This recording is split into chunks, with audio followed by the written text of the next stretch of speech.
In today's video, I'm going to teach you how to enable Whiteboard in Microsoft Teams.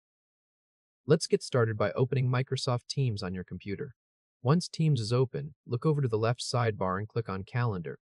This is where you can schedule meetings, view upcoming events, and also start instant meetings. Now we're going to start an instant meeting. Move your eyes to the upper right area of the calendar screen and click on Meet Now. A meeting setup panel will appear, giving you a chance to configure your session before joining. In that setup panel, click Start Meeting to move forward. You'll then be taken to the pre-join screen.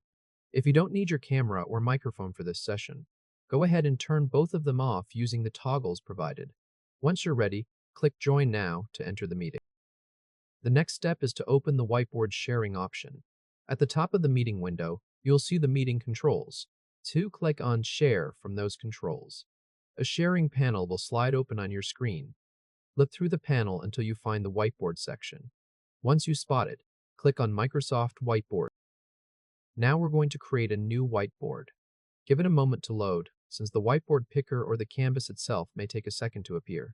If the board picker shows up, click on New Whiteboard to start with a fresh canvas. However, if Teams opens an existing board instead of the picker, click the home icon in the upper left corner of Whiteboard, and from there, click New Whiteboard.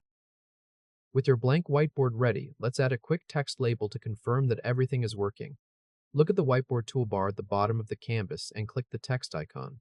After that, click near the center of the blank whiteboard so that your cursor lands in the middle. Now type in a short label. For this example, mine is called Brainstorm Ideas. Go ahead and enter your own label on your end, choosing something that fits the purpose of your session. Once your text is typed out, click on a blank area of the canvas to place the text down and finalize it. Your Teams meeting is now showing an active Microsoft Whiteboard canvas with your text displayed on it. The whiteboard is fully enabled for the meeting, and participants from the same organization can collaborate on the shared board. Congratulations!